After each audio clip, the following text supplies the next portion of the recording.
Okay, hi everyone. My name is Ananda, and I'm a member of Boston Doula Circle. Thank you for being here. This is Preparing for Baby and Postpartum, and I'm excited to talk about all the topics we have on our agenda for tonight. Some of you are here with us live, and this is also being recorded. The recording, I believe, will just be of myself. So I'd like to ask all of you who are watching live, if you could actually keep your video cameras on as well. You won't be recorded, but I'll be able to see you, and that'll be helpful to me. So I'm a member of Boston Doula, and we are a team that provides doula services and postpartum doula services and a variety of other offerings in the Boston area. And I'm hoping that our technical specifications are working out right now. I just heard a little bit of background noise. Everyone should be muted. You'll stay muted for the remainder of the class, but I'd love to have your questions and comments. So please use the chat box to send those to me. And I just have a few other quick things to mention before we get started. One is that I'm hoping you have with you, I do hear some background noise. Does anybody else hear that, or is that myself? You hear that? It might be me. I feel like it's an echo of my own voice. All right, let's see if this works out. Move this just a little bit. What I'd like you to have with you, if possible, is a doll to represent your baby. So if you've got a doll nearby that's about 12 to 16 inches long, that would be a great size for us to go ahead and participate in some activities together as a class. If you don't have a doll, a stuffed animal would work. And if you don't have that, you can actually just take a towel and roll it up into a tube shape, and we'll use that for our activities. So hopefully you can find something that will work for you. I also want to mention that you may want to take notes. You don't have to write down everything that I'll be saying, but if something catches your attention, go ahead and do that. We're going to cover quite a lot in tonight's class. So if you do have a way to take notes, I encourage you to do that. There's going to be at least one activity where I really would like you to write some things down. So pen and paper or some kind of electronic device where you can jot things down would be great. And I think there's just one more thing I wanted to mention, which is just a note about the language and the vocabulary that I'm going to use during our class. I'm going to try to use gender neutral language as much as I can. And what that means is that I'm going to refer to the birthing parent, the breastfeeding parent. I'm going to use those words in a way that's interchangeable with the word mother. I might also use the terms breastfeeding and chest feeding, and those two words refer to the same thing. The reason that I'll be using this type of language is that people with different genders, different gender identities can give birth and nurse babies. And so I'm choosing to use this more modern terminology so that everybody is included, and just want to make sure you that you're familiar with what I'm talking about. So we can go ahead and get started here. The first thing I'd like to say, and in fact, class is going to be divided up into two halves. So during the first half, I'm going to talk about some things you can expect in the moments right after your baby is born, in the very earliest minutes and hours and days. And we'll be talking about learning how to hold a new baby. I have a lot to say about feeding a new baby. I'm trained as a parenting educator as well as a certified lactation counselor, and there's a lot to say about feeding a baby. So this is going to be an abbreviated version of that, but I want to get you started on some of the most important things that you'll need to know. I'm also going to be talking about feeding yourselves as the new parents why that's so important to do, what some of the challenges might be around making sure that you are fully nourished, and having a plan to make sure that happens.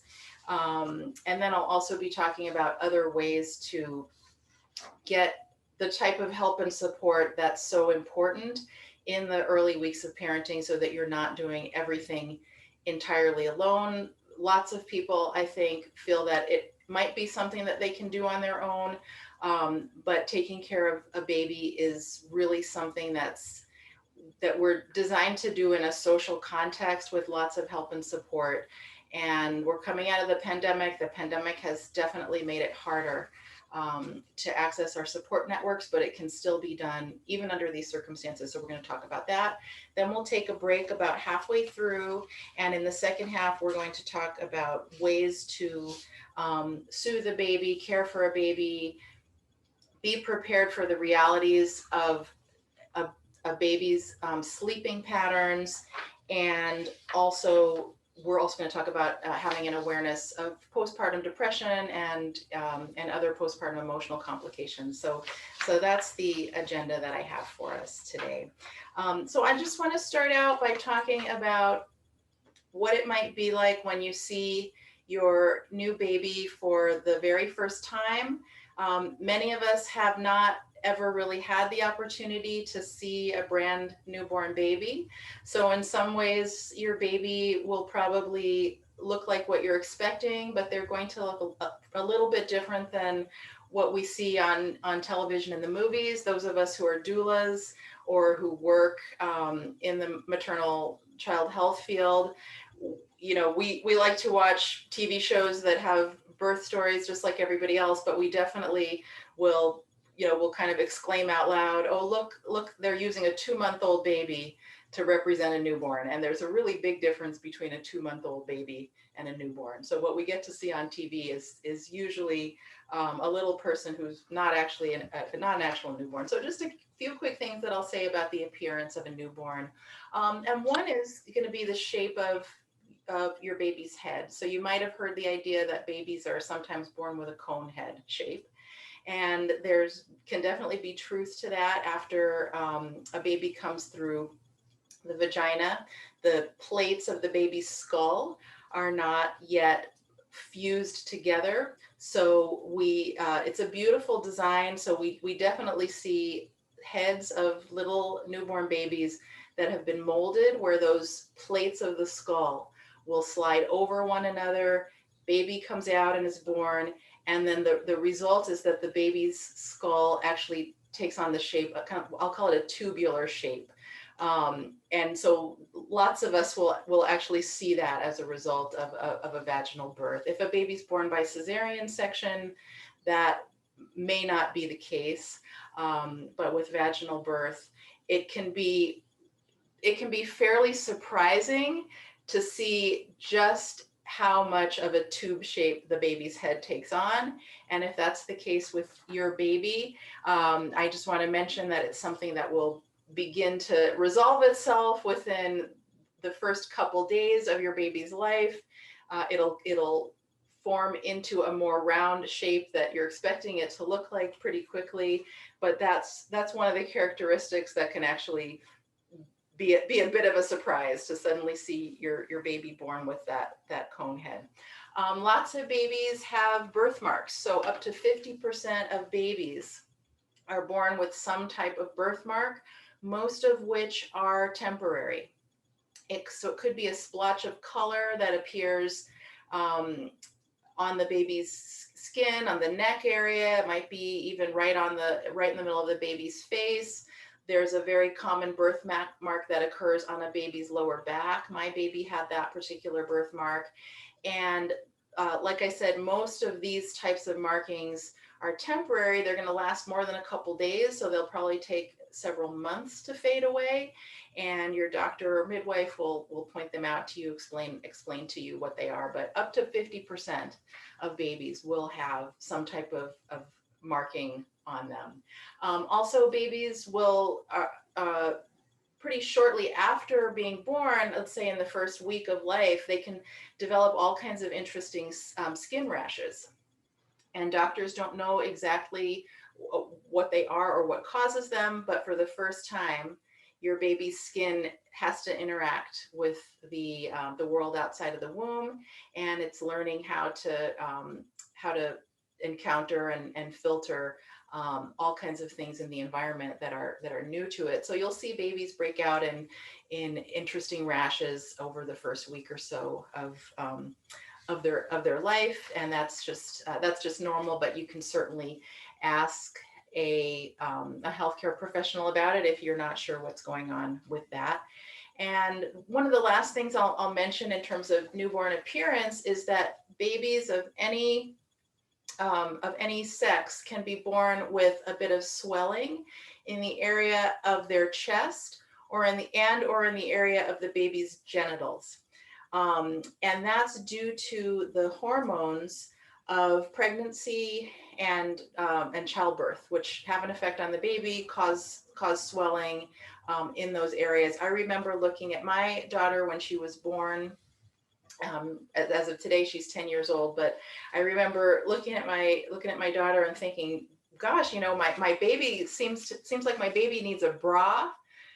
She's a newborn baby, and the effect of the swelling in the chest area lasted for about 1 week. So that's something you might notice as well.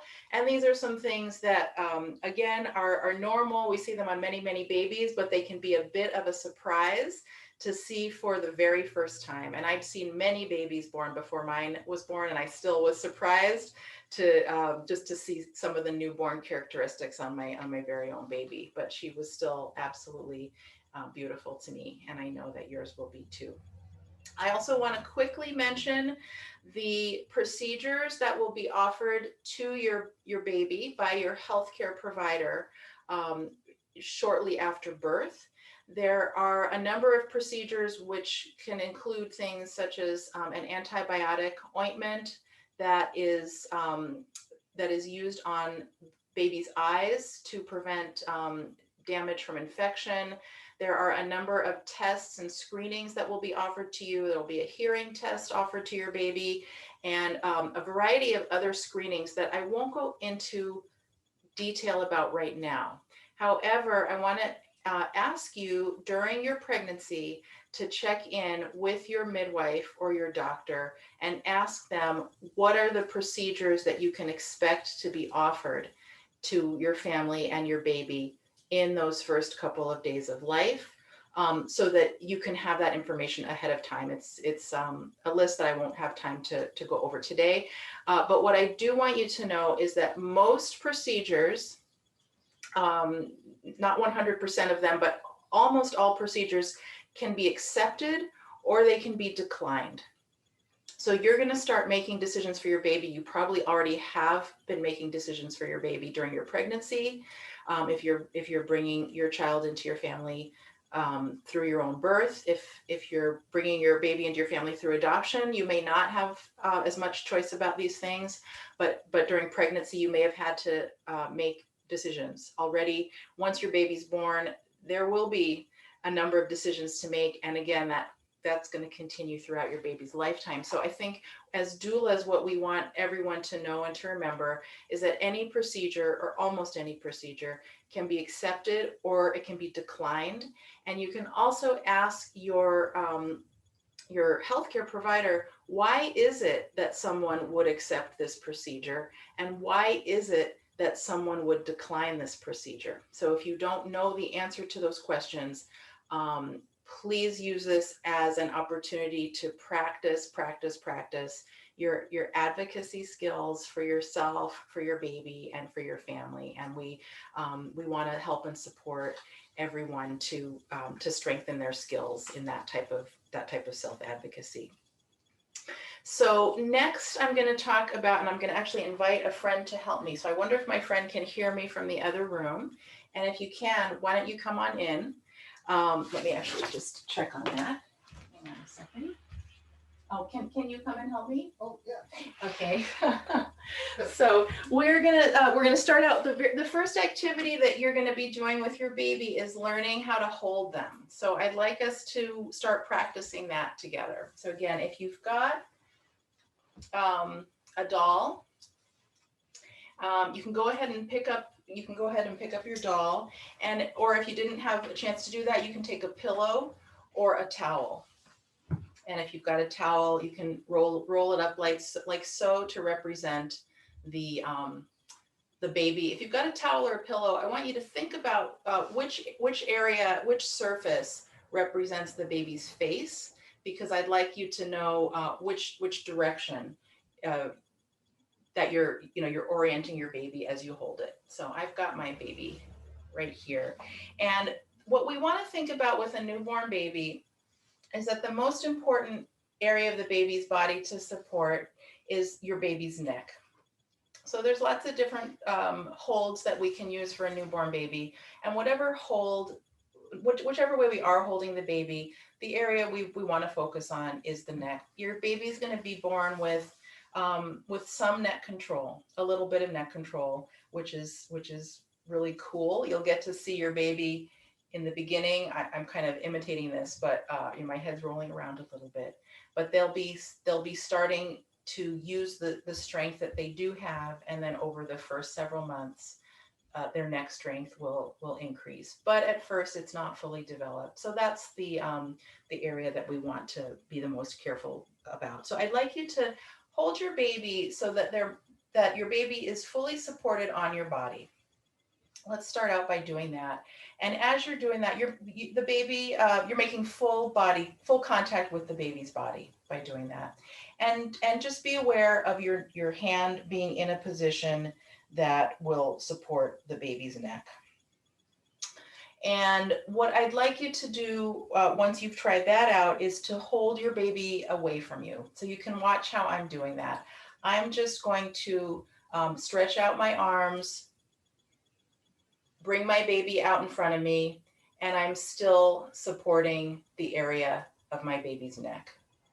And what I'd like you to do now is to just think of some other ways that you might hold a baby.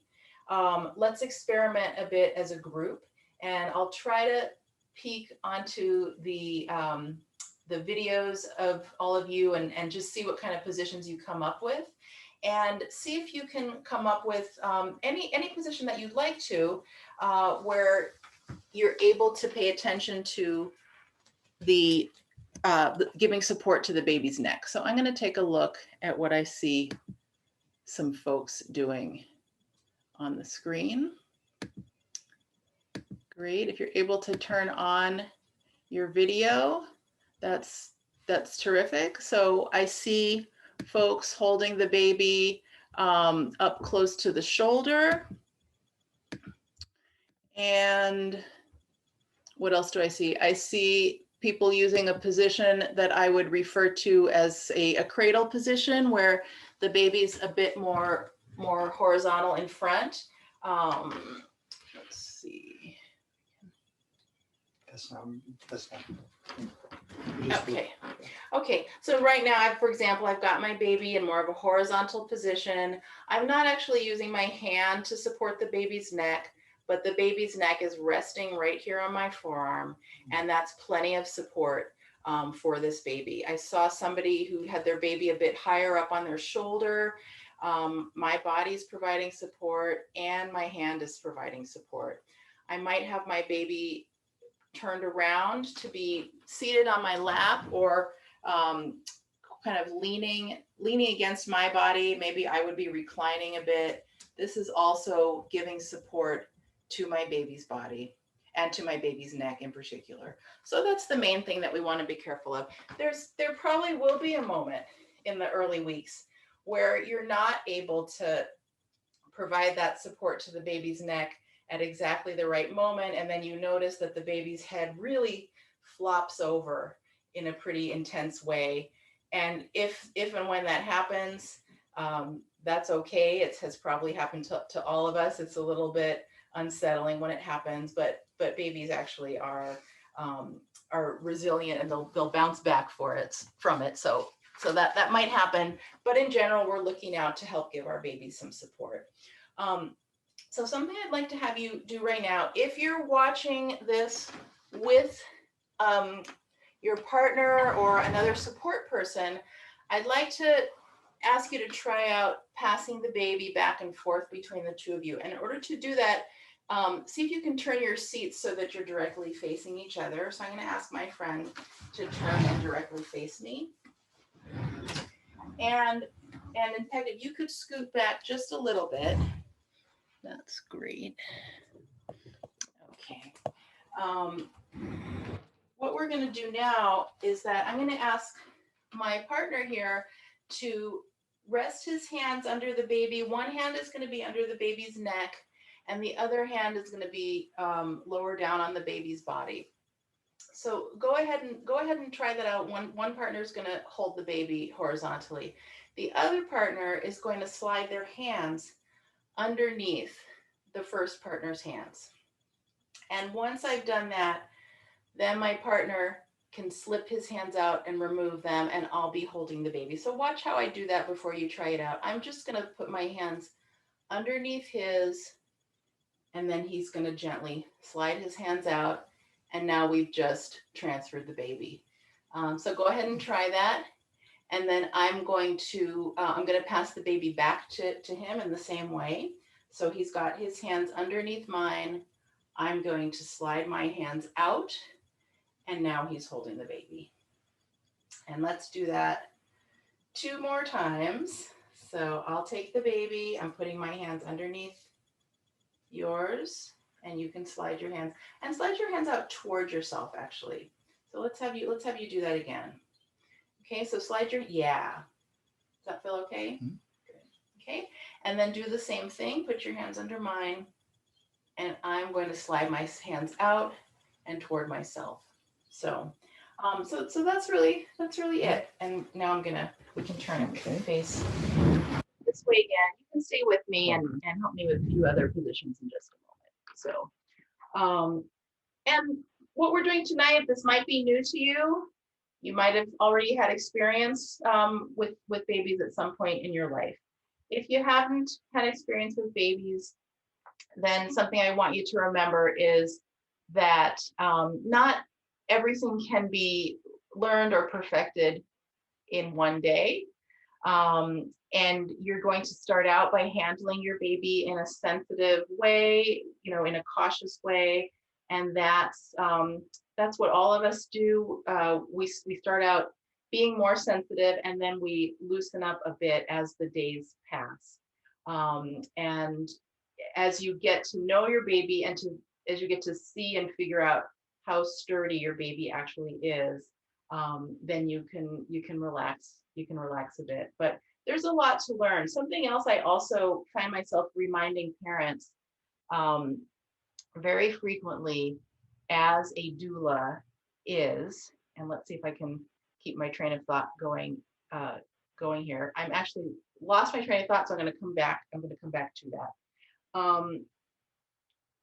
But I think what I want to say is that I think for a lot of us, there can be a feeling that we'd like to have a sense of mastery over this new situation as quickly as we can.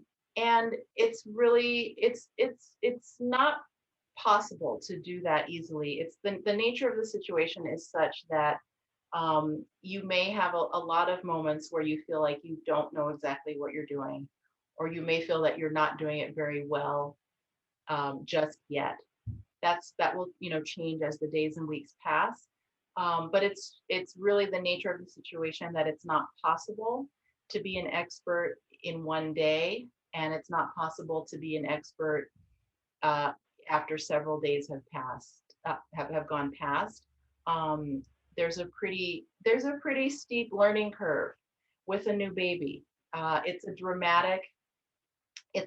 pretty dramatic change, and that confidence will come as the weeks go by. But if you find yourself having those moments where you are wishing that you knew how to do it right, I just want to encourage you to remind yourself and remind your each other as partners, if you have a partner, that there will be time to learn, and that sense of confidence is going to come. But there are moments where it feels like the pressure is pretty intense, to get things right. And I hope you'll have compassion for yourselves during those moments. That's my wish for you. So I'd like us now to start thinking about the task of feeding your baby. We're going to talk about this topic for about 10 or 15 minutes. And like I mentioned, I'm trained as a certified lactation counselor. This is not exactly meant to substitute for a breastfeeding class. I'd love to have you take a breastfeeding class. That's even more important than this class. So if you're intending to breastfeed, I really want to encourage you to sign up at a local hospital or another organization that's offering a breastfeeding class. That's usually 2 to 3 full hours on the topic of breastfeeding. We know that people who receive education about nursing a baby during their pregnancy are less likely to encounter obstacles after the baby's born. And so I really want that for you. I want you to have that information ahead of time and to have that preparation. What I'd like to talk about right now is not so much the exact mechanics of breastfeeding, although we're gonna try out some positions for breastfeeding. But I do want to talk about the impact that it has on your life and your lifestyle. It's the activity of feeding your baby, whether by breast, chest, or bottle, is going to be the activity that takes up the most time for you as a new parent, especially during the first month of your baby's life. So I'd like us to think about this. I want you to actually help me out here a little bit. If folks could type into the chat, I'd like to know what you have heard about how often a newborn baby needs to eat. So if you can if you can type that in there, there's different ways that has been described. So what have you heard about how often a newborn baby needs to eat? And I'm seeing some good answers popping up. If you already see somebody else's answer and it's the same as yours, write it in anyway, because I do want to see what it is that folks out there are hearing. So this is great. This is really helpful. So I'm seeing the most common answer that I'm seeing is every 2 to 3 hours. Someone says, I was told every 3 hours. In reality, it was more like 2 hours. So those answers are correct, and I'm gonna fine tune it just a little bit. In the lactation profession, the most accurate way to describe the frequency of when babies need to eat is that we say it will be a minimum of 8 to 12 times in a 24-hour period. So that's actually, it's slightly different than saying it's going to be every 2 to 3 hours, because we're talking actually about the total number of feedings, and it might be helpful to wrap your mind around that, to start to think about it. It may not be in exact intervals of every 2.5 hours. Those intervals may not be exact at all. And so let's just be ready for that. It could be that a baby eats and then an hour later gives you the cues, the behavior cues that they're ready to eat again. We want to go ahead and allow the baby to take the lead, especially in the early months of the baby's life. In order for them to regulate their own weight gain, they need to be in charge of letting you know when it's time to eat. There might be a few babies out there who are the exception and who you might be able to put onto a feeding schedule from the beginning, but for most babies it would not be recommended. We really need to allow the baby to indicate when they need to eat. They're fantastic at self-regulation. It's really amazing. They know exactly when and how much to eat. So I said they might show hunger cues 1 hour after they've just eaten. What will happen later on is that they may give you a longer stretch of 3 to 4 hours. And again, just to repeat myself, I said a minimum of 8 to 12 times in 24 hours. And an important part of that phrase is the word, it's a minimum of 8 to 12 times. There probably also are not that many babies who actually stick to the minimum of 8 times. It's more realistic to say that babies will eat somewhere in the range of 10 to 15 times per day. But we need them to eat a minimum of 8 times. Babies who eat 7 times or fewer in a 24-hour period will gradually start to lose weight. So we know that for weight gain purposes, they have to have a minimum of 8, but it's more likely to be 10. Also, in the beginning, babies' feeding sessions tend to be somewhat long. So it's completely normal for a newborn baby to need 30 to 45 minutes to complete one feeding session. So I'd love it if some folks could do the math for me. If we are talking about, let's say, 10 to 12 feeding sessions on average per day, and they're lasting 30 to 45 minutes, how much time does that add up to? Could somebody please do the math? Let's see who can give me the answer to that. 10 to 12 times a day, 30 to 45 minutes per session. Let's see what you come up with. And we want to think about this. I don't see anybody venturing a guess yet. So I still want to, I get my friend here is a math teacher, and someone is sharing 5 to 7, 6 to 8 hours. Great. Exactly right. Yes. And again, that's the reality that we're going to try to wrap our minds around. It's a dramatic change. And even though I had worked with, someone says 5 to 9 hours. Yeah. I had worked with new families for many years before I had a baby. And then I had my baby, and it was still a bit of a surprise to me. I remember thinking, who eats 10 times a day, after she was born. I just, I was surprised by it myself, even though I was familiar with that as the reality. So we want to start to at least try to understand that as a reality. This is going to be true as well, whether the baby eats directly at the chest or from a bottle. The frequency in the very beginning it's going to be the same with either method of feeding, and the length of the feedings will also be the same. The reason is that newborn babies have a biological need to suck. So there's not really something we can do or would want to do to find a shortcut around that. We do need to allow them to have the time that they need.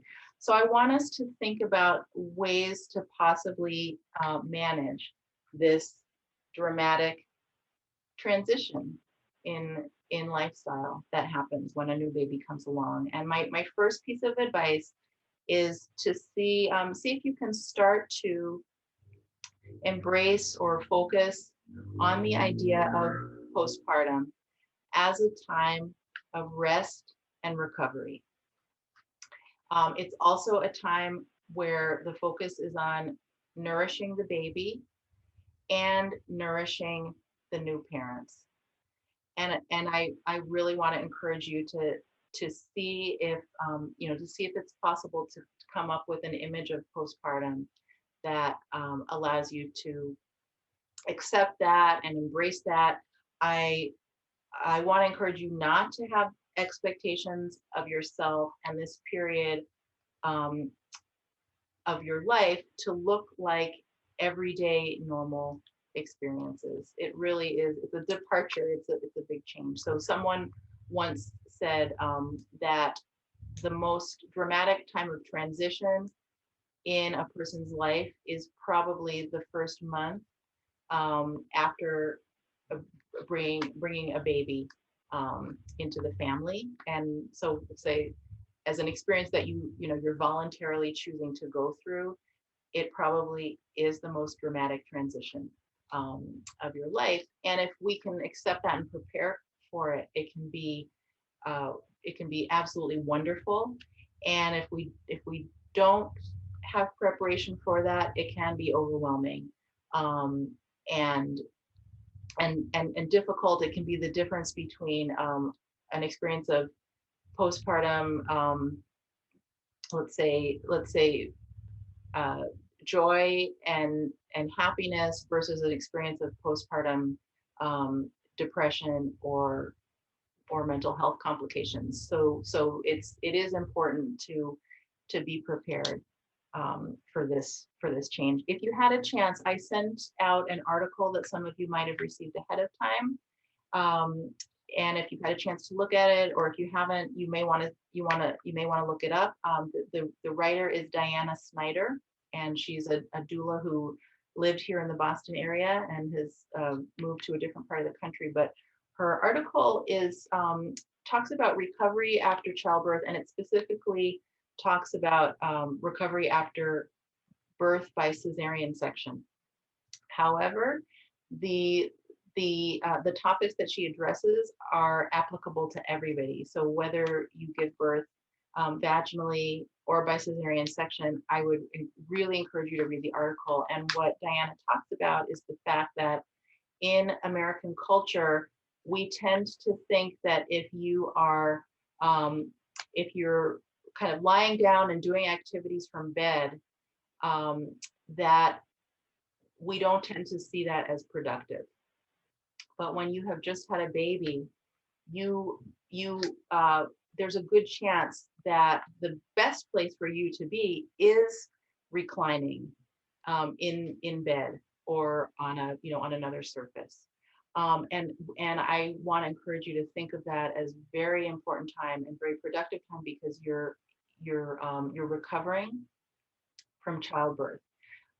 You are getting some of the rest you need to sufficiently take care of your baby, and you're going to be feeding the baby as we kind of calculate it together between 5 and 9 hours per day. And the demand, especially if you are breastfeeding or chest feeding, the demand on your body is going to be intense. And if we can keep the focus on let's take care of those responsibilities, that's what's important, again, especially in the first month of your baby's life. After about 1 month, let's say 4 to 6 weeks, babies reach a milestone where they shorten the length of their feedings. And so that's an exciting day. It's kind of like a day that we're all waiting for when it happens.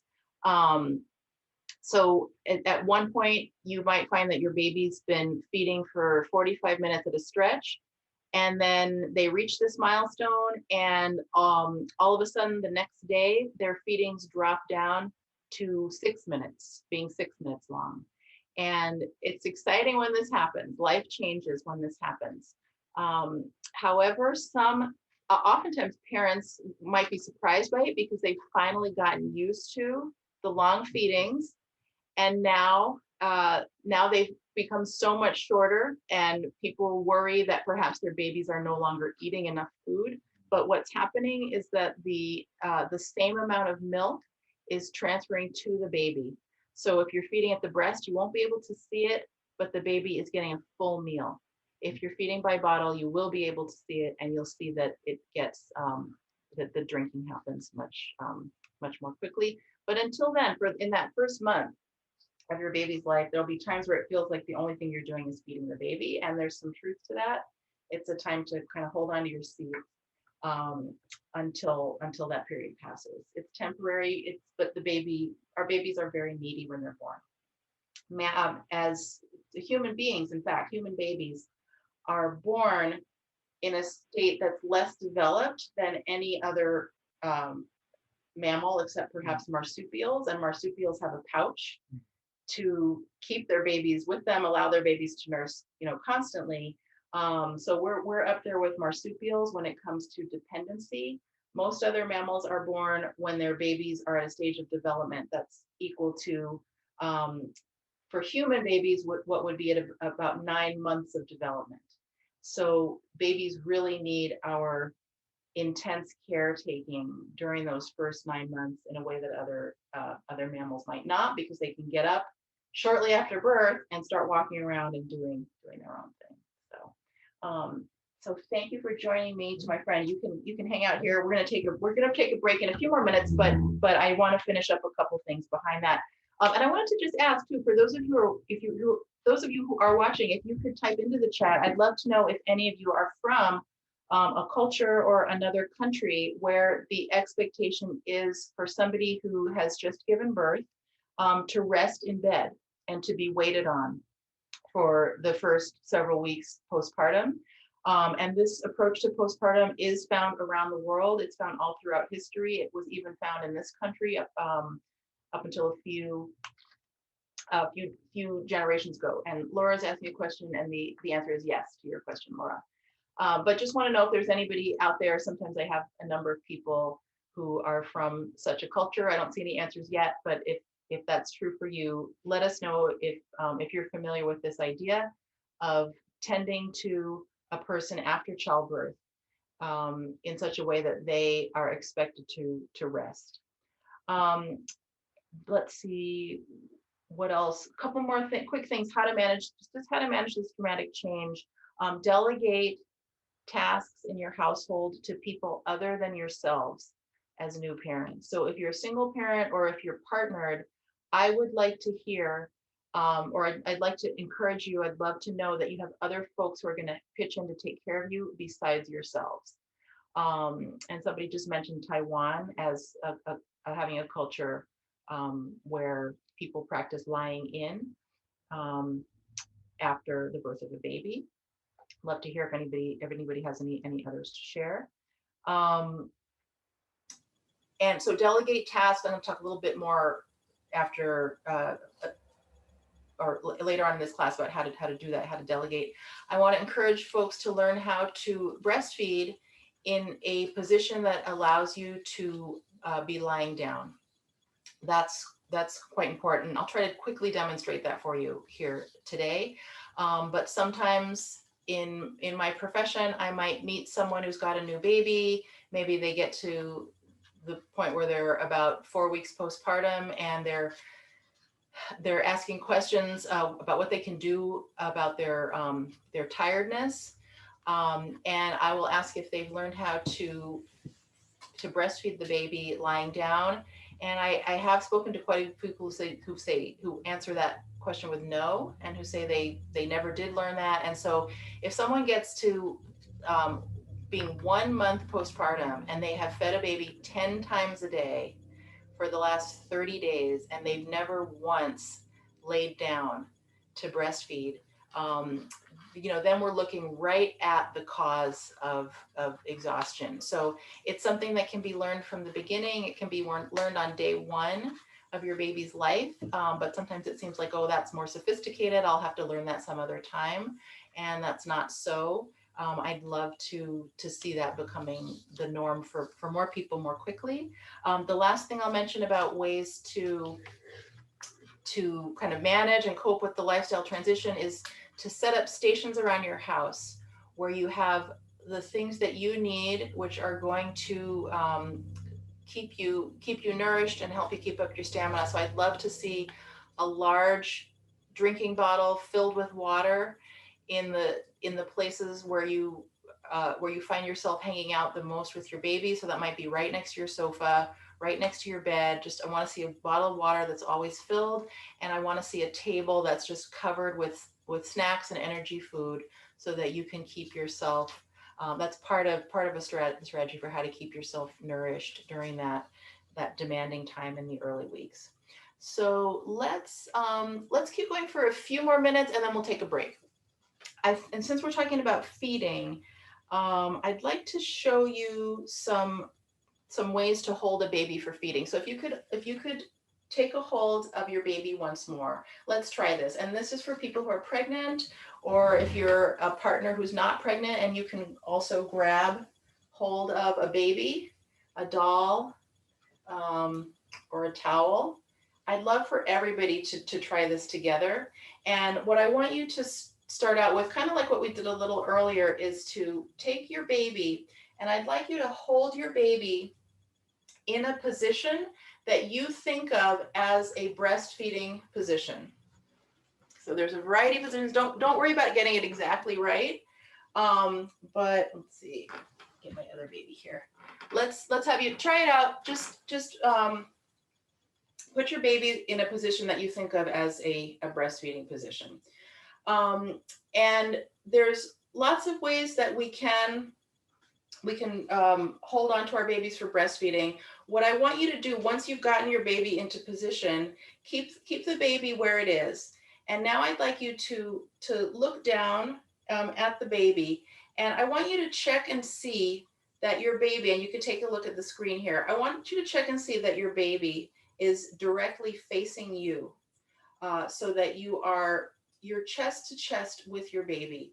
And that would be different than having your baby um, turned, let's say, turned outward a little bit. I want to actually see, so no matter what, so if I've got my baby like just like this, as you can see in a horizontal position, the baby is entirely facing me, and the baby is not turned away even a little bit. I don't even have my baby turned away like 30 degrees. I really have the baby completely facing me. So I want you to check on that. Or I could have my baby so that was horizontal. I could have my baby in more of a diagonal position. Same thing, directly facing me, chest to chest, belly to belly. Or I could have my baby in a vertical position. So try that out. And this is kind of like the baby is sitting in my lap. I've heard this called a koala position. And same thing, my baby is directly facing me. I could keep going. It's kind of like I'm rotating my baby like they're hands on a clock. So if you take a look at the screen now, you'll see me rotating my baby from horizontal to diagonal to vertical. And then I'm going to keep going. I'm going to rotate my baby under my arm into what people sometimes call the football hold. Even as I do that, I'm trying to figure out how to hold this baby so you can see. But even as I do that, if my baby is under me, I've still got my baby directly facing me, pressed against my tummy here. And so we might give these positions different names. So again, some people call this a football hold when it's under the arm like that. When the baby is, horizontally across the front, we call this a cross cradle hold or a cradle hold. Sometimes people call this a koala hold, but the names don't matter so much.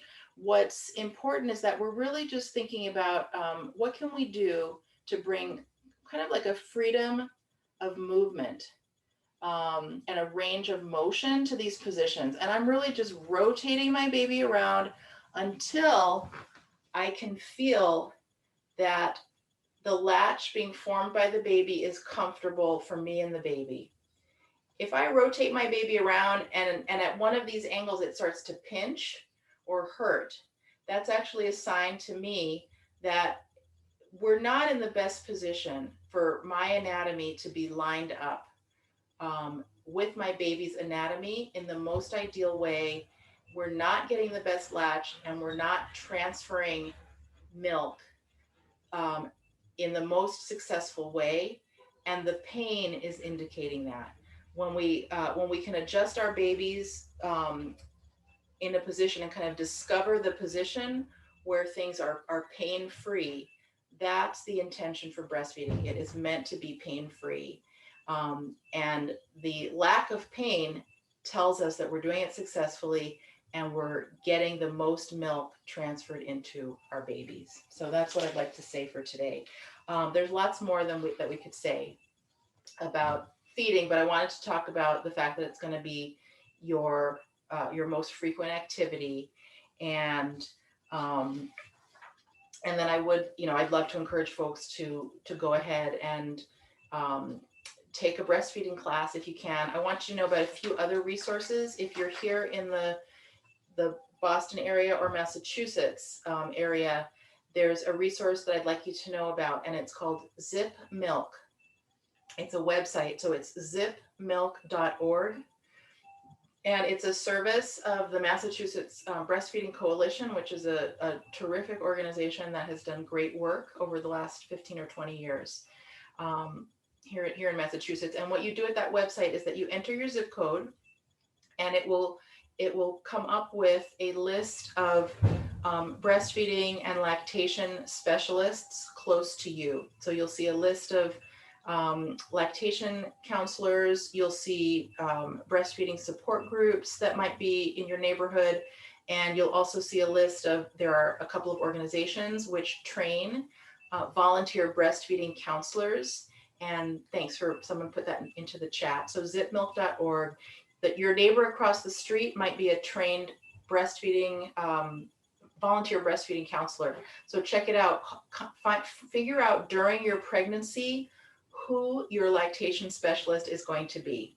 So my hope would be that someone doesn't reach the point where their baby is 3 or 4 weeks old and they're having challenges with breastfeeding and they don't know who to turn to. I'd rather see someone have that information before your baby arrives, so that if it's day 2 or 3 of your baby's life and you have questions and you need to feed 10 times in a day, you won't have any suffering or struggling going on with that kind of frequency of feeding. You can contact us here at Boston Doula Circle, and I'll send out some information tomorrow by email of a special offer if you're watching.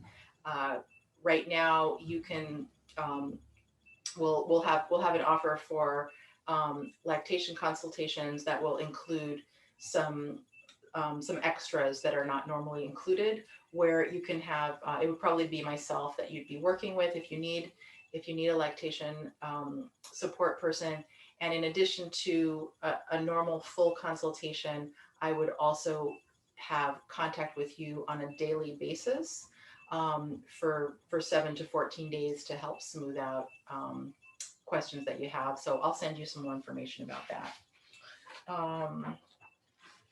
Let's see. So what I'd like us to do right now is take a break, and we will come back. It's about 7:01. Let's take a break for about 5 minutes and get up and stretch, and we'll come back. I'm going to check the chat and see if there's any questions that I missed, and I'll see you back here. What I'd like to talk about next is ways to bring help and support into your life as you transition into new parenthood. There's a local psychotherapist here in the Boston area by the name of Mara Acel Green. And I like to quote her because she specializes in the treatment and prevention of postpartum depression. And something that Mara asks people to think about during their pregnancy, that she asks them to answer this question, which is, after your baby is born, who is going to prepare every meal for you for the first 2 weeks of your baby's life?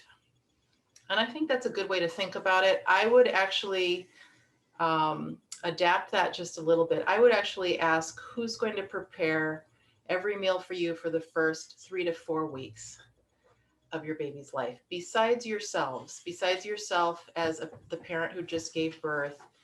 If you have a partner, if you're a couple, who's going to help you beyond yourselves? And see if you can start thinking about some answers to that. You may know the answer to that. Oftentimes I do hear people say, we're going to do it ourselves, but I'd like you to at least explore the idea of who you could include in your support system if and when you find that you're spending 8 hours a day feeding your own baby, and it's a time when support from others would actually be very, very welcome. So let's do that together. I'm going to also ask you to type some of your thoughts into the chat. I would love to think about or to hear about what some of the ways are. If you've been planning for the type of support that you'd like to have postpartum, what are some of the plans that you've either made or that you are considering and thinking about? So if you could type some of those ideas into the chat. Part of that is this question of who's going to help feed you. So there's so many ways to get help with meal preparation. So I'd love to see what some of your thoughts are. So someone says, do pre-prepared frozen meals you've made yourself count? Yes, absolutely. Absolutely. Lots of people will prepare meals in advance and freeze them. I've even known people who will buy an extra freezer to store up meals in advance. I think that's a wonderful idea. And someone else says frozen meals as well. Several people say they're making a frozen stash. Someone says family visiting and housemates, a meal train set up by friends, in-laws, relatives, prepared meals, and delivery. So let's think about all of those options. I hope you can keep in mind that there are a variety of options. Um, and for those of you who said that you're going to allow other people to bring you meals and support you, I'd like to encourage everyone to be open to that.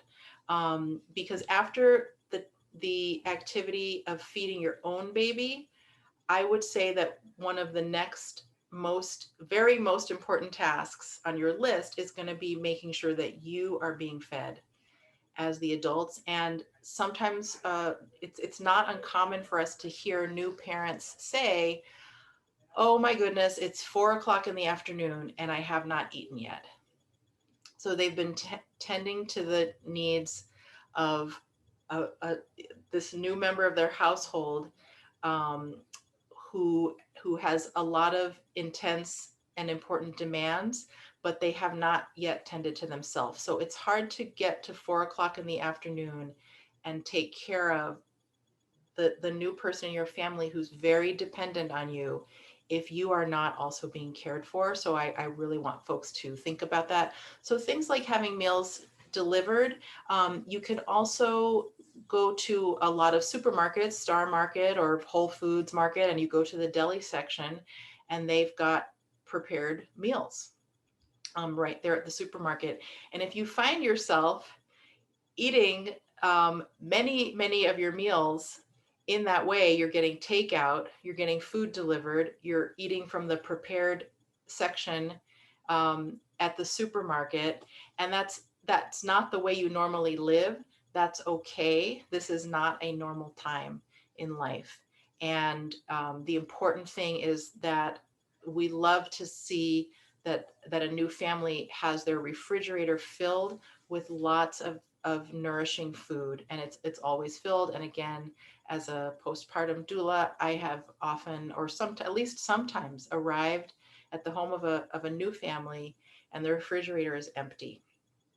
And we don't want you to have that experience. I think of the meals that you're eating, I think of it as not just something on a checklist, not just a chore that you've checked off and you said, okay, I threw together a sandwich today.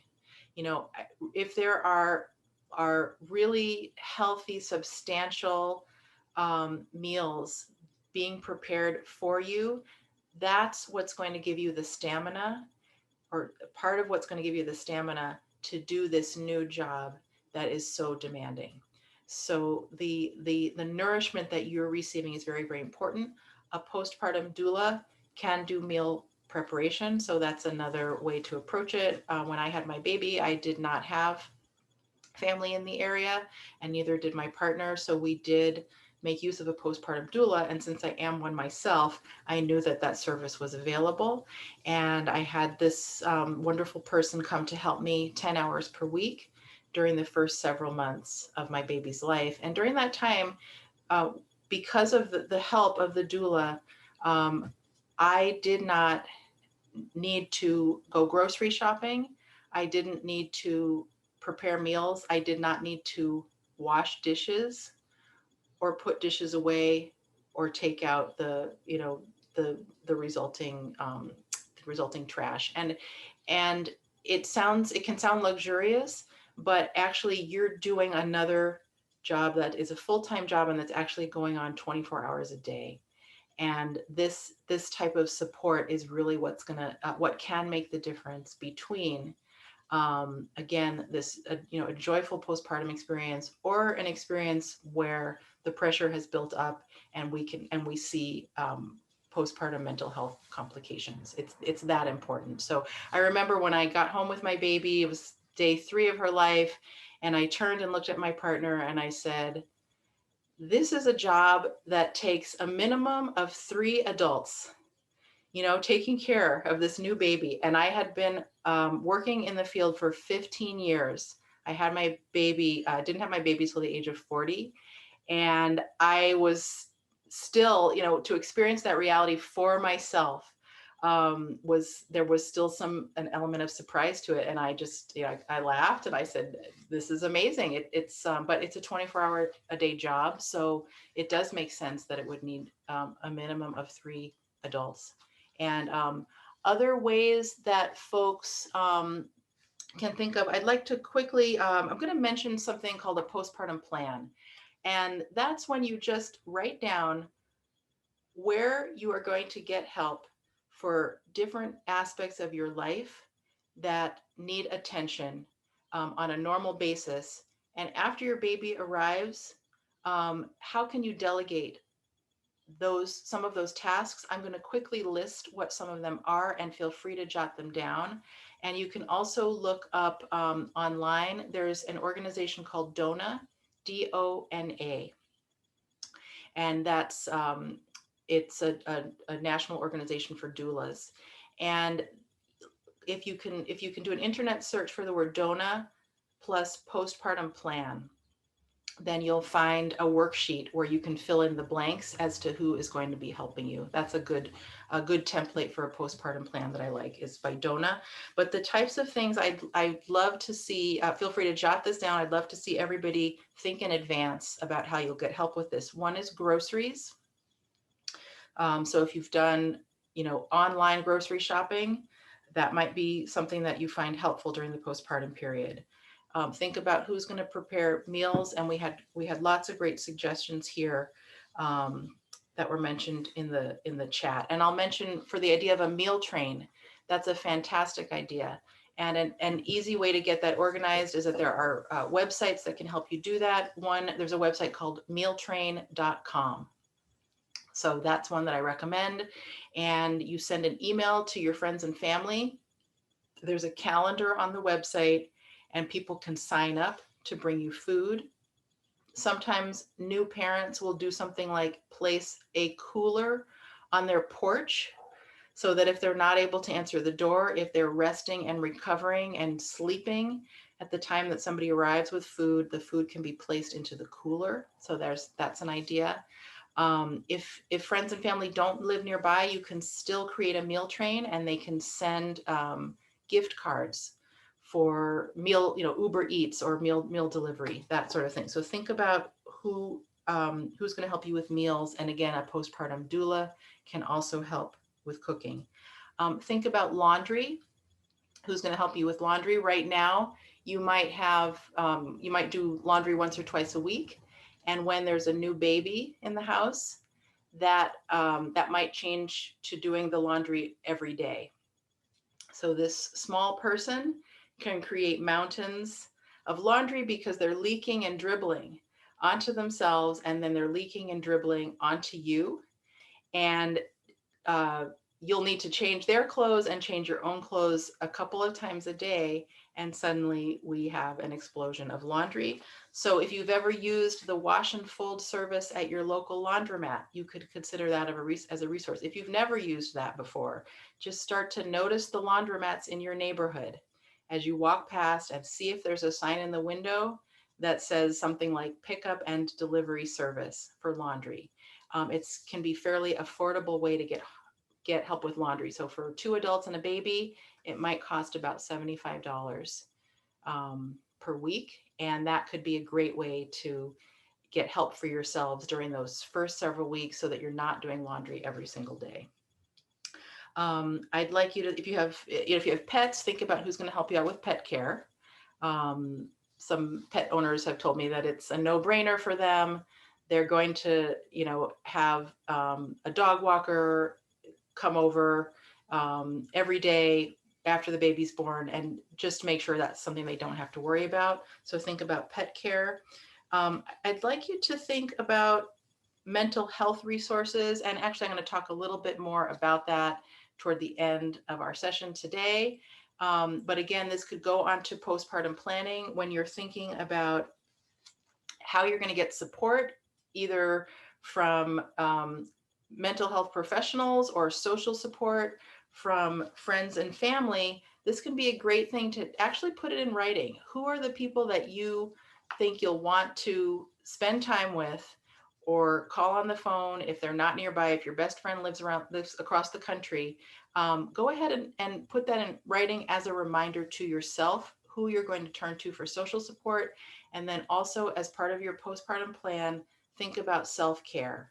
And this is for the person who's giving birth and the partner. What are the things you want to really try to remember to incorporate in your life going forward, the new life? Is it going to the gym? Is it going to religious services?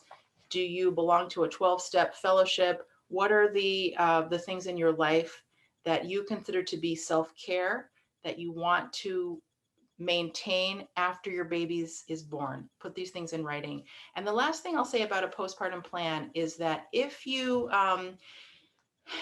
got friends and family who are in the area or not too far away. Sometimes I hear people, I'm in the Boston area, so I hear people say, oh, we've got family in New Hampshire. They're just an hour away and they'll come to help us when we need it. What I'd like you to do is please talk with those helpers ahead of time during your pregnancy, before the baby is born, and discuss what is that help going to look like. I want to ask you not to leave that to chance, because what we've seen happen is that, let's say family does live, let's say 45 minutes away. That is far enough away that once the baby arrives, it can actually become a little bit challenging and confusing to coordinate. When should they come? How long should they stay? And in what way will they be helpful? So I'm going to ask you to have those conversations with your helpers. Do your postpartum planning in detail as much as you can before the baby gets here, and try not to leave that to chance. So I'm going to pause there, and I also want to take a quick look in the chat here. Okay, great. All right, so I'm going to talk. We have about a half an hour left together. So again, if you're if you have specific questions, let me know. I'm going to talk some about baby care, and I'd like to start out with talking about soothing techniques for babies when they seem to be communicating that they need attention, that they want help with something, that they might be unhappy. Crying is one of the few ways that babies have to verbally communicate. They're not communicating with words, but I'm going to call that their verbal communication, along with other sounds that are very adorable. But certainly when a baby cries, they're communicating that they need help with something. So the technique that might be the most helpful when you've got a new baby is to think about ways that you can keep your baby in close contact with you by using something like a baby carrier, a baby carrying device. So I'll try to quickly demonstrate some that I have with me, but it's helpful to keep in mind that newborn babies, they do expect a lot of direct contact with their parents in the early weeks and actually the early months of their lives. And it can be surprising how much contact babies want to have. So right now they are in contact with you 24 hours a day inside of your belly. So when they're born, let's say that they're being fed, 6 to 8 hours per day, and they're being held another several hours per day. The baby might feel like, well, wait a minute, that's 12 hours, but what happened to the other half of the hours in the day? It's being cut down for them. Going from 24 hours a day, maybe it's being cut down to about 12 hours a day. But for us as the new parents, it can be surprising that babies are communicating so strongly that they want to be in contact with us so much of the time. But again, it goes back to that dependency and the level of development that human babies are at when they're born. They are not born at the level of development of other mammals who can just get up and start doing things on their own for their survival, they have a very intense instinct to want to be near you almost all of the time. So baby carriers can make that possible. I'm somebody who doesn't really believe in that lots of gadgets are necessary when you have a new baby. But one of the few gadgets that I would put at the top of the list would be a baby carrier. So I'd love to ask folks to write into our chat box if you have some type of a baby carrier already. Can you tell us what type you have? There are quite a few different styles out there. And go ahead and type that in. I'm going to quickly show you, give you a bit of a demonstration here. What I'm going to start out with here is a baby carrier that falls into the category of a structured baby carrier. So I think of carriers as falling into two categories: structured versus unstructured. And so people are naming things like that fall into the structured category. That would be things like an Ergo baby, baby Bjorn, and somebody says there's a structured carrier called a Tula, which I have not heard of. This brand is called a Lily baby. So those are structured carriers. And then I'm also seeing people mention carriers that fall into the unstructured category, such as Catan, Sling, and Moby. And then someone says that their favorite structured carrier is the Boba.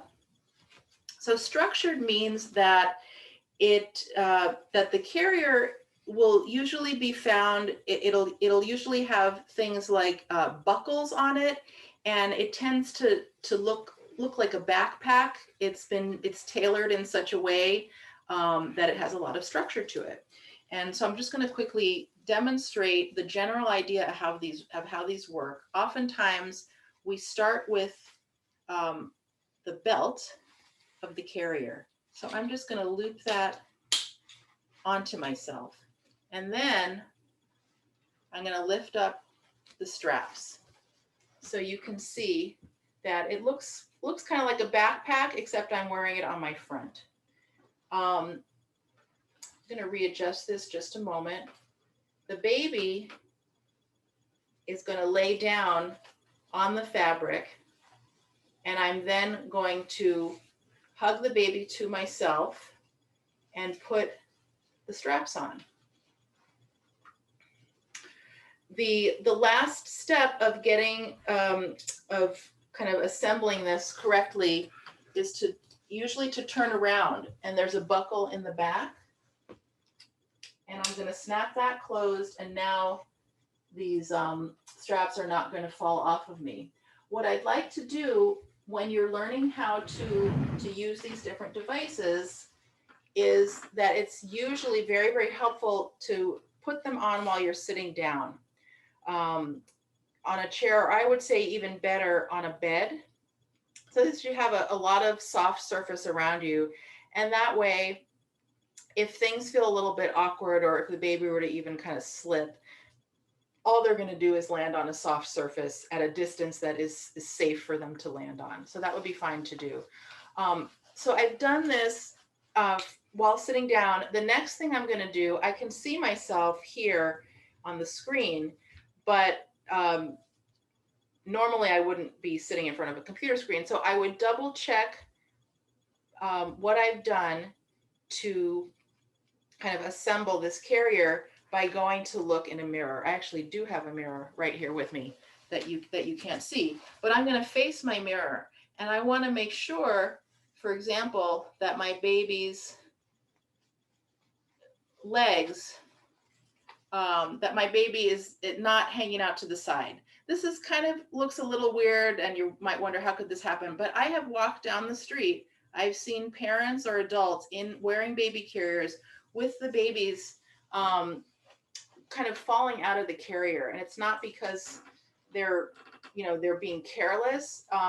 Most of the time you're going to get it right, but it's important to double check for those occasions where you just didn't quite get it right. You want to look in the mirror and make sure that the baby is not falling out.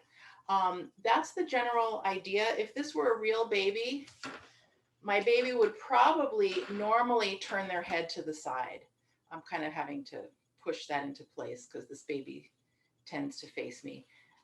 They normally to turn their head to the side, and you can help them a little bit. You can help to adjust their head a little bit. You want to make sure that their airway is not blocked in any way. And that's the basics. There's a lot more that you can learn about baby wearing. It's pretty fun. If it interests you, you might decide that you want to explore all the different categories of carriers. They feel a little different. If you're partnered, you could possibly share one carrier between two adults, but you also might decide that you'd like to have two carriers, maybe two different styles. Get the one that that feels the most comfortable to you. And once you adjust it, this is a structured carrier, so like I said, it's got buckles and straps that do a lot of adjusting. Once you've gotten things adjusted, it's nice to be able to leave it there. So that's why you might want to have two of them for two adults. But now I'm hands-free, and my baby is really happy. My baby only weighs 8 pounds, 12 pounds, 15 pounds. Baby starts to get a little bit heavier, but that's going to carry me through the first several months. My baby's going to be very, very happy.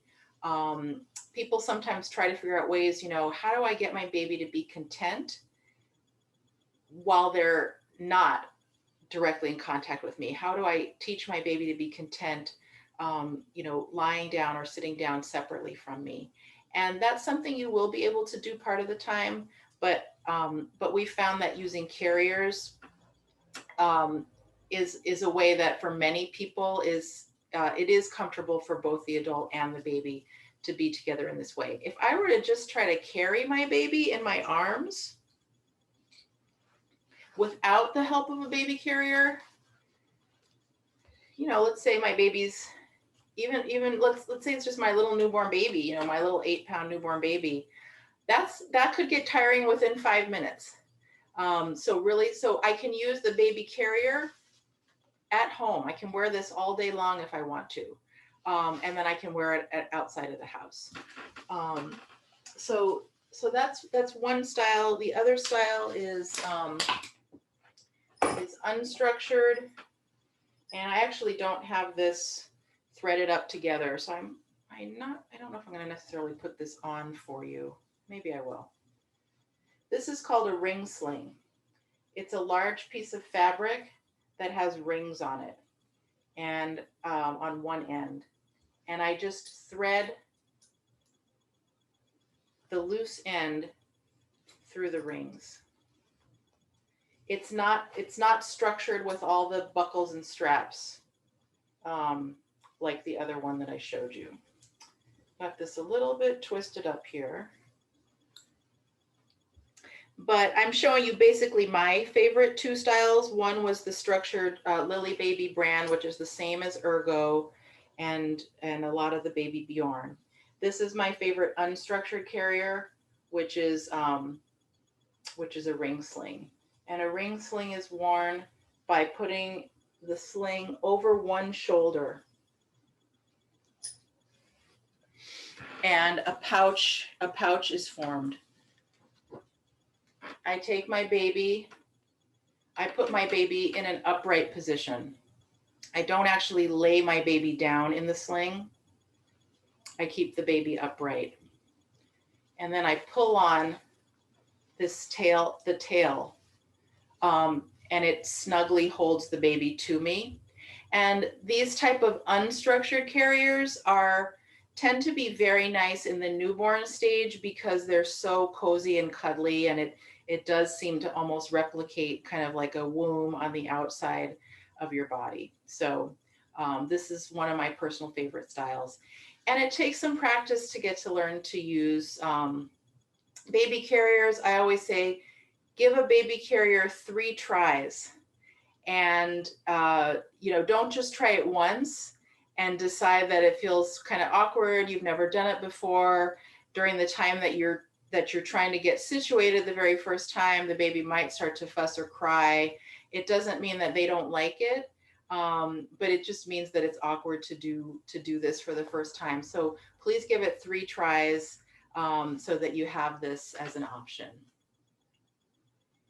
And someone else kind of made a similar comment. Babies will sometimes fuss when you first put them in a carrier, and people think that means the baby doesn't like it. But once you begin moving around, perhaps with a little extra bounce in your step to begin with, baby is likely to calm down and even fall asleep. So exactly the same advice. I'd like to talk a little bit more about ways to comfort babies, and I'm gonna do this pretty quickly. And these are things that you're going to experiment with over the course of time and see which ones are helpful for your babies. But we just had that comment about walking with a bounce in your step. That's a good one to think about. Babies have a biological need for something called vestibular motion. And the vestibular motion refers to the vestibule of the ear, which is an organ that relates to balance. So babies have a biological need for this kind of motion, and it just refers to motion that either bounces up and down, moves back and forth, or sways from side to side. That's vestibular motion. So that's why something as simple as, oops, standing with your baby or sitting with your baby and swaying or rocking is going to be comforting. Um, Walking around the house and bouncing, something that's become very popular is for people to use an exercise ball or a yoga ball. And you can inflate that and have that in your house. You sit on the ball and you bounce with the baby. And that's going to provide that vestibular motion. And some parents say that it's magic. To see how their baby calms down. That's something they rely on, and they make use of it every single day. Other things that can soothe babies are to use white noise or a shushing sound. So the reason that we will say to a baby that's crying, we'll start using a shushing sound. Shh, shh. We want that to actually be a loud shushing sound. And it doesn't mean that we're saying baby shush and be quiet. We're using that sound because it's comforting to babies. It resembles the sounds that they're hearing in the womb with the parents' blood flow rushing by. It makes a kind of a whooshing sound, and we definitely see babies respond to that. So a loud version of that, people will say you want it to be as loud as the baby's crying, and so shh. A baby who's crying loudly, we want to make our shushing sound just as loud. That can help to calm babies down. And there's other ways you can create white noise. You can run a fan. I knew a family whose baby loved it when they would turn on the radio, and they would move the dial so that the radio was in between stations, and the baby would listen to the static that that you hear in between radio stations, and their baby loved that. The adults somehow managed to tolerate that as well, and that was what worked for their family. You can buy, something called a white noise machine, or you can go on to YouTube, and there's lots and lots of white noise and nature sounds type of recordings that you can listen to. So keep that in mind. Sometimes a change of scenery. If you've got a baby who's getting very fussy and isn't calming down, sometimes if you just leave the room that you're in, go to another room, go and stand at an open window, stand at an open door, go outside, that will often help to calm the baby down. Just like any of us, if we had to kind of lay around in one position in one room all day long, we would probably want someone to help us out and bring us to another room. So that can be helpful. You can offer your baby your finger to suck on, or you can use a a pacifier. And what I'll mention about sucking, babies, like I said earlier, they have a biological need to suck. So they need to suck for food and they also need to suck for comfort, and both of those are important. It's okay, it's totally fine to allow a baby to suck on your own nipple on your chest for comfort. That's totally fine. People will also use pacifiers, and there are different opinions on the use of pacifiers. Some people strictly prefer not to use them, mainly because there's the idea that they could interfere a bit with breastfeeding, in the sense that if a pacifier is being used all throughout the day, then we might miss signals that the baby is actually hungry. And when pacifiers are used very frequently, we do find that feedings wind up being skipped. So we don't actually want to have that occur. But I take a moderate view on pacifiers, and I say, for example, if your baby doesn't enjoy car rides, then that might be a great time to always use a pacifier, because you don't want a loudly crying, very upset baby in the backseat of a car with no way to comfort them. If we do have that option that we could offer them. So satisfying their need to suck. And speaking of need to suck, I'm listing ways to calm a baby. We do want to go back to the basics though. So if a baby wakes up and begins to cry, it's usually advisable to give them something to eat.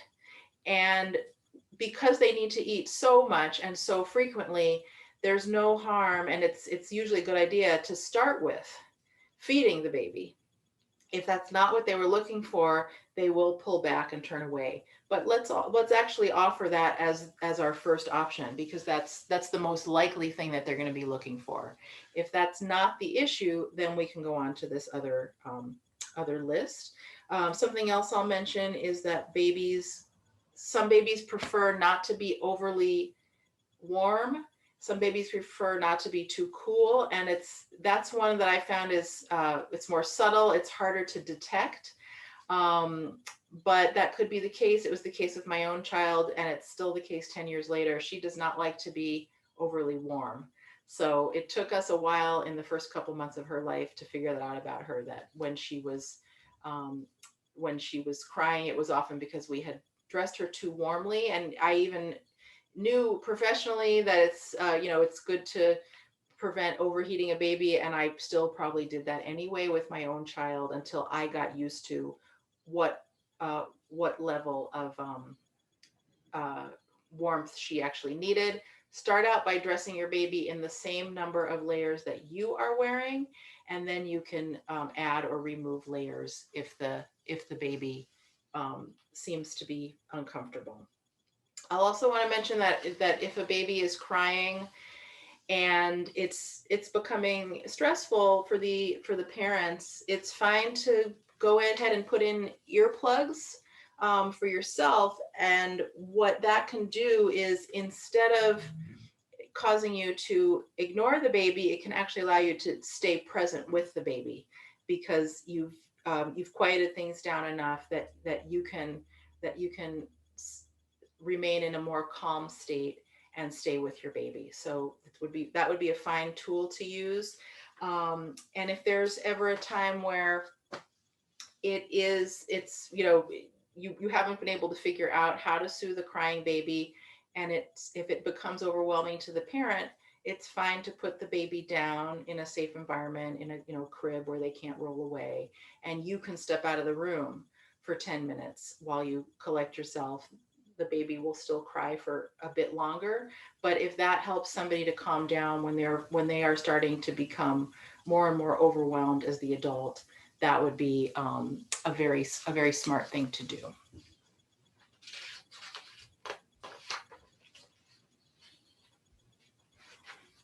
Okay.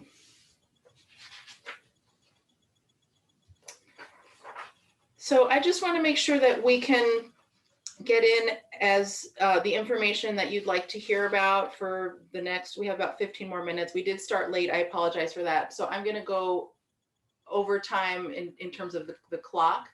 We were going to stop at 8, and I'll probably stop at about 5 or 10 past 8, for those of you who are watching us live. But at this point, I'm wondering what people might like me to focus on, what I have left on my agenda.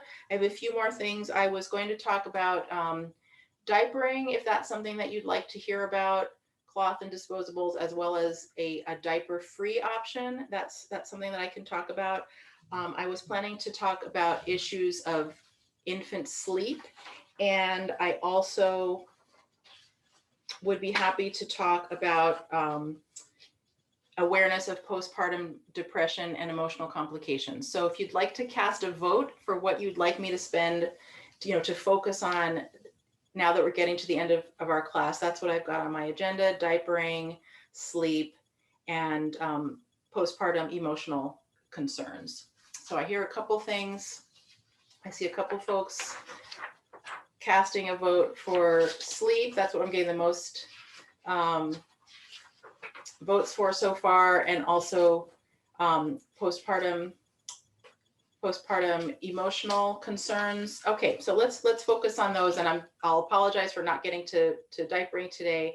That's something that you will get experience with immediately after your baby's born, because your healthcare providers are going to help you with that, and you'll get to master it pretty quickly, even if you haven't had experience with it before. So let's go to these other topics. Let's talk about infant sleep. Okay, so a couple things to talk about when it comes to sleep. One is what are the current safety guidelines for a sleep environment for babies. That's what's one aspect of it, and then the other aspect of it is how to work with a baby's sleep pattern and the need that a baby has to actually be active during the middle of the night. What are all the ways that we can respond to that and manage that? So just quickly, I'd like to start with safety guidelines, which you may have been hearing about. There is a lot of information out there, and the guidelines for a safe sleep environment for a baby are very similar, whether the baby sleeps in its own separate space, which would be a crib or a bassinet, or the baby sleeps with you in your adult bed. A lot of the safety guidelines are the same, and a few of them are different. So I'm going to quickly go over that. The reason that these safety guidelines evolved is to keep the risk of SIDS, sudden infant death syndrome, at a minimum. And that's, it's definitely an uncomfortable topic to think about. But what I do want folks to know is that the rates of SIDS, there's other terminology that's used as well, but the rates are low. And so we want to have an awareness of the safety guidelines so that we can keep the rates as low as possible. Here in Massachusetts, we actually have the lowest rate in the country, which we're very, very lucky to be able to say that. There are other parts of the country where rates of accidents with babies during their sleep are quite a bit higher than they are here in the Northeast. We're very lucky to be able to say that. One of the most important safety guidelines is to avoid smoking or having others in the household smoke. That seems to make it more difficult for babies to stay in a healthy state while they're sleeping if there's smoke in the household. You want there to be a firm mattress, again, whether it's your own mattress in an adult bed or in a crib. Cribs tend to be manufactured with super hard mattresses. Hopefully our babies are comfortable. They seem willing to sleep on the very firm mattresses that are manufactured specifically for cribs. When it comes to an adult bed, you might be in a situation where you like to sleep on the fluffiest pillow top mattress in the house. That was the case for me. And we want to be mindful though, because we don't want something to be so soft that a baby would sink down into that and perhaps turn and have that very soft bed surface cause a problem with blocking the baby's airway. So if that's, if there's an adult bed in the house with a soft pillow top, if you can remove the pillow top, that would be a good idea. Or you may need to consider going to a different bed in the house that has a firmer mattress. The reason that I'm talking about adult beds alongside cribs and bassinets, which are a separate surface for the baby. It's important to talk about both of these scenarios. One of the main reasons for that is because some parents plan on sleeping in the same bed with their babies, and other parents plan on not sleeping in the same bed as their babies. And what we know is that regardless of the intentions, the majority of us, a large majority of us, about 2/3 of parents do fall asleep in bed with their babies, whether they ever intended to or not.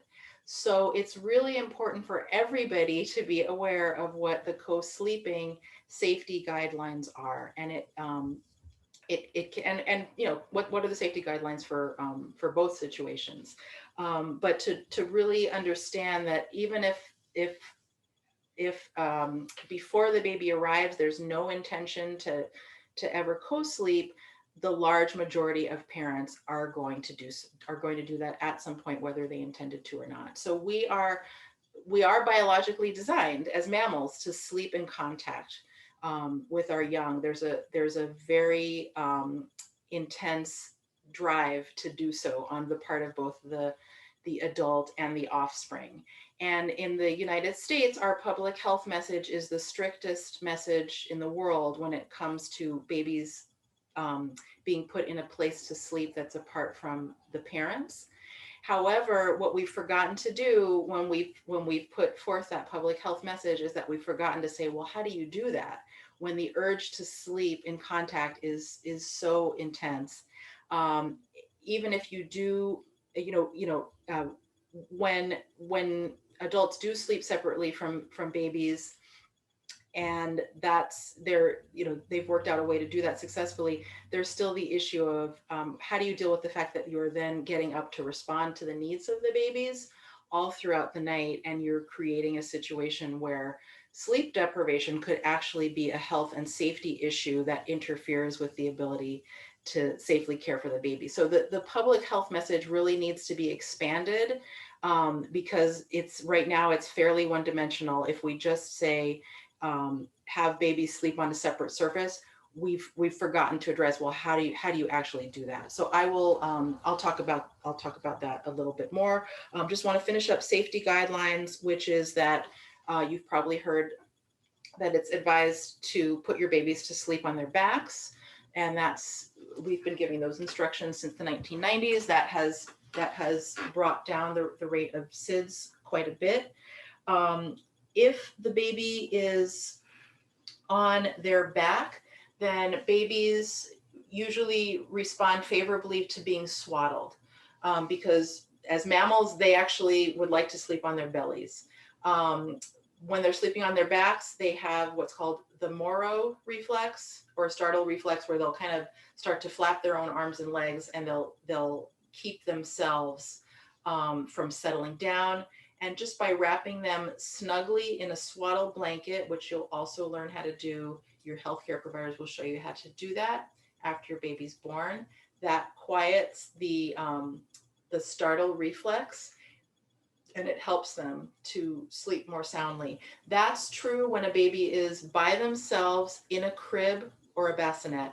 When they are in an adult bed and close to an adult, the presence of the adult will settle them down, and the current guidelines are actually not to swaddle a baby who is sleeping in the same bed as a parent, because we want them to have freedom of movement, so that if parent and baby were to bump into each other, the baby can move away, which they will do. And so I'll quickly say too, when it comes to issues of that possibility of the adult and the baby bumping into each other, that might happen on occasion. And I've certainly heard parents say, I don't want to roll onto my baby. what we know is that when those kind of incidents have happened, it has almost always been when the adult is impaired. And by impaired, I mean under the influence of alcohol, recreational drugs, or prescription drugs that make somebody extra drowsy. So it's helpful to be aware of that nuance. We especially want to be careful in situations. It's very, very important. It's extremely important to be careful to not mix the use of substances with being caring for a baby that you might fall asleep with. That's extremely important, and that's almost always the combination of when accidents happen, if a baby and an adult are sleeping together. But the other thing I just wanted to say was that as adults, we have a fully developed proprioceptive sense, and what that means is that our internal biological sense of where we are in space, which could be called proprioception, it's fully developed for us as adults. And that is why we don't roll off of our beds every single night. If we didn't have a sense of where we are in space, even we do have that sense. We have it even in our sleep. If we didn't have it, we would roll off of our beds every single night. That doesn't happen, and that's why we're not likely to roll onto a baby. We have that fully developed sense. Babies don't have that sense fully developed. However, if they were to move and bump into you, they definitely know when that happens, and they will, they'll startle and look at you. And newborns can't roll over and roll off the bed, but they will be able to do so within, a few months. And because they don't have that fully developed proprioceptive sense, a baby could roll off the mattress. So in that case, if a baby was on if you know the baby's ever going to be on an adult mattress, or you think it might be, then you create some kind of a barrier to the side of the mattress. And let's see what else is on my list here.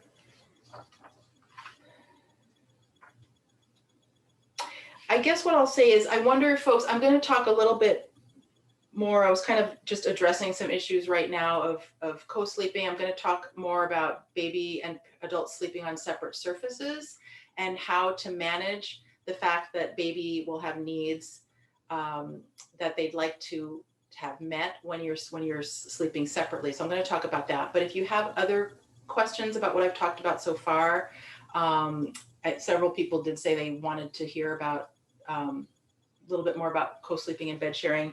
Let me know if there are more questions. One resource I'd like to share with you, there is lots of good research available right now. And again, it may or may not be fully integrated into our public health message about co-sleeping. So if you'd like to, I think it's wonderful for people to become more informed and to understand the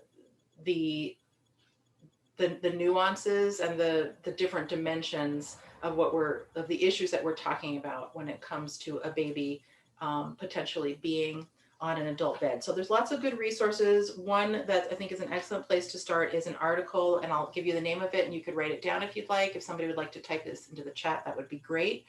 It's published by La Leche League International, and the title of the article is Safe Sleep for Breastfeeding Babies. And that does address co-sleeping. The reason it refers to breastfeeding babies is because that was one item I actually did not include on the list of safety guidelines for sleep, is that if you're able to breastfeed, and in particular, if you're able to breastfeed exclusively, that reduces the risk of SIDS by about 50%. So there's a pretty dramatic correlation between breastfeeding and SIDS reduction. If a baby is fed by formula, then we would say it would not be recommended to have the baby sleep on the same surface with adults. What you'll see in those situations when a baby receives formula is they do appear to sleep more deeply and to sleep to sleep longer. The reason for that is that formula is actually, it's a bit harder to digest. It takes babies longer. They sleep longer and more deeply while they are digesting formula than they would with breast milk. Breast milk is very quickly digestible, so babies rouse more easily and more frequently. But even in spite of that, um, for parents who become informed about breastfeeding and co-sleeping, there can be a protective effect because the baby is so easily roused. They're not going into as deep a sleep as they would when drinking formula. So that's a good starting place. The article Safe Sleep for Breastfeeding Babies. Okay, and babies do need to feed during the night. So that's why we hear so much about new parents having concerns about their sleep being interrupted during the night. The reason that babies need to eat during the night, I'm just looking around for an object that would be a good size to compare this to. A person's stomach is about the size of their fist. So I've got this little baby right here. This doll that I'm holding is slightly smaller than a real newborn. It's almost the size of a real newborn, but it's slightly smaller. So I'm looking at my baby's fist, and if you take a look at the screen, I'm just kind of putting my fingers around it so you can see the size of this baby's fist. That's all that a newborn baby's tummy can hold. It's probably only about a couple of ounces. Once the baby digests that, they're going to need to eat again, and it's going to take a while for the baby to grow large enough so that the stomach also grows large enough to hold enough milk to carry them through the night. It's not going to happen right at the beginning, and it's not advised to try to keep a baby from eating during the middle of the night. They really do need to, in order to keep up their growth and weight gain. They're going to need to wake up. So there's different ways that different families have managed the overnight hours. If you are partnered, then you may want to come up with a strategy between the two of you of how you'll respond to the baby during the night. When I'm thinking of single parents that I've known, single parents have had success both with co-sleeping and with crib sleeping. If it's possible to have a helper during the overnight hours for single parents, then that's something I would want as well in case a single parent needs relief. The types of things that people do is that sometimes the two adults will split the care of the baby during the other overnight hours. There's different ways to do that. So one parent might respond to the baby for the first half of the night, let's say from 10 p.m. until 2 a.m. There's one of the adults is designated to respond to the baby. The other adult is off the hook, and they should sleep. And then for the second half of the night, let's say 2 a.m. to 6 a.m., the other adult responds to the baby. In order to do it this way, in order to kind of split the night in this way, then we have to have food available in a bottle for the baby. So the breastfeeding parent would need to pump milk, or they might decide to use a bottle of formula instead. And that's an arrangement that some families have found does work for them. And I would say that we don't know for sure until your baby is born what the arrangement is going to be that's going to work best for you. So splitting the night in this way might work. Other parents have done things like alternate nights. So one parent responds to the baby all night while the other person sleeps, and the next day the adults switch roles, and the person who was awake the first night gets to sleep, and the other adult takes over in terms of responding to the baby. Those are some ways of kind of sharing the responsibilities. And like I said, some families find that works for them. However, other families find that they planned to do it that way. However, when they are in the situation where they're actual babies with them in reality, what they discover, some families discover that it's actually easier for the breastfeeding person to just feed the baby directly all night long, and that splitting the night actually doesn't work for some families because it does involve the oftentimes the extra work of pumping milk. And so there's some trial and error involved in that. Again, when people are partnered, what sometimes happens is that the two parents will will find themselves sleeping in different rooms. And that's a temporary situation. It might be a few weeks. It might even be longer than that, for a few months. If you find yourself in that situation, what I want to say if that's not something you were planning on, sleeping separately, if it works for your family, then that's great, because what we're looking at is preserving sleep for people as well as possible. So I've certainly known families where the breastfeeding parent slept with the baby and the other one slept separately. And I've also known families where the breastfeeding parent slept by themselves, and the other parent slept with the baby and brought the baby to the mother for breastfeeding during the night. So there's different arrangements, and you're in very good company. If you find yourself in a situation where you and your partner might sleep separately, if it actually is a relief and works for the family, then go ahead and do that. And then someone asked a question about and said, I've heard that it's best to not start pumping until after 3 to 4 weeks. So it would be hard to split the night until then. That's yeah, I would agree with that. I would say that the recommendation about when to start pumping, that probably is in line with the current recommendation from the American Academy of Pediatrics. The last time I checked, the recommendation was to wait until after about 3 weeks to introduce a bottle. And the reason for that is that we want the baby and the parent to learn how to breastfeed and to master that situation before introducing bottles. Some people do start pumping and using bottles before then. So I would say it's also a personal, a personal choice.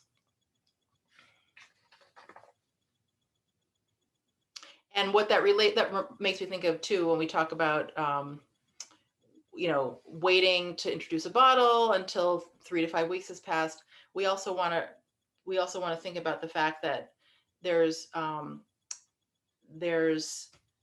whole, let's see, how shall I say this? There's a whole practice involved, and culturally this probably relates to the United States more than other countries, but a lot of people in the United States practice sleep training. And what that means is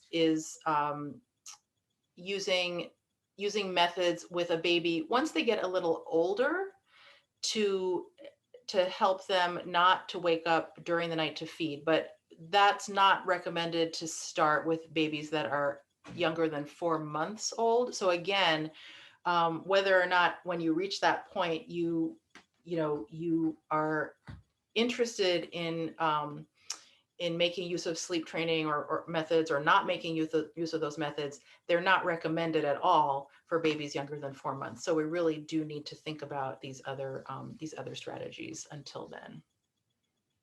And so I'm going to read a few things that I see in the chat here too. Someone says you can split the other pieces of baby care, such as diapering and soothing. So even if the nursing parent does all the feeding, they can still get more sleep. That's wonderful.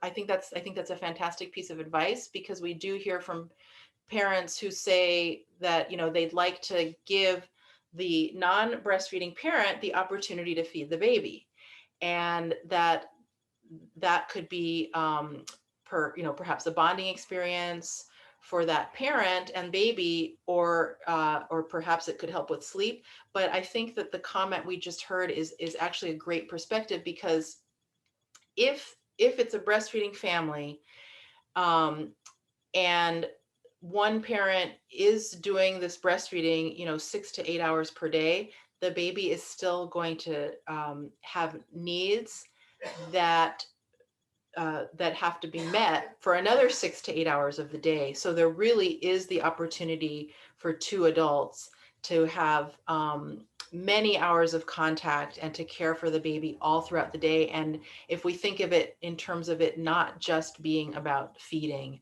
there's so many hours of the day where the baby needs your care and caring. And so I think that's a helpful way to think about it. And let's see, and someone is saying goodbye. So I am gonna finish up now. What I'd like to do, I'm gonna give the very quickest mention of some information about postpartum depression and emotional complications, and I'll finish up, and then but I'll stay on the line so we can talk further if people would like to. The very quick way that I can talk about this topic is that we simply want people to be aware of it. The numbers of people who experience postpartum emotional complications can be fairly high. It's we think it's somewhere between 1 in 5 and 1 in 8 parents may experience postpartum depression or other mental health complications. Postpartum anxiety or postpartum OCD are also included in this.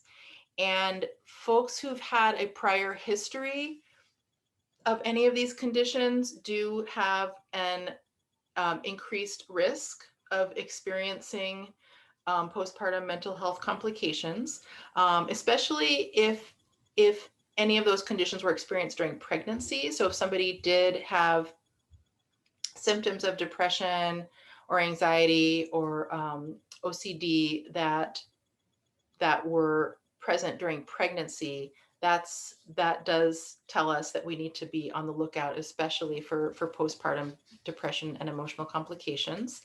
And we just want everyone to have that awareness, to know that if someone is experiencing either sadness or anxiety and fear to such an extent that it's happening most days of the week and it's happening for most of the hours of the day, we can think of that as a situation where these emotional complications may be emerging. And what we want you to do is we want the parent who gave birth and the partner to be looking out for each other.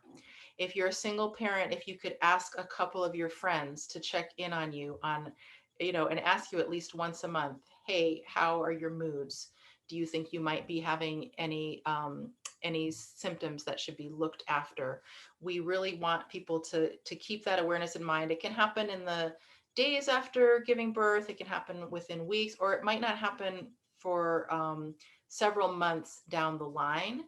And a good place to start is oftentimes with your own primary care provider, your regular doctor, or the OB or midwife who took care of you during pregnancy.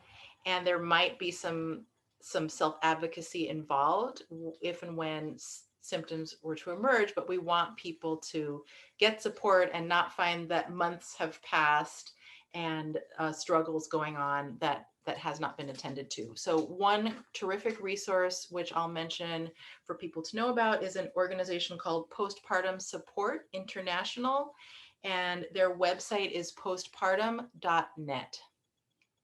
And they have all kinds of terrific programming, including phone calls that people can join in on if they need support, whether they are mothers, fathers, or either parent who might be involved. That's one really terrific resource, and there is more available out there. So I'm going to bring things to a close right now.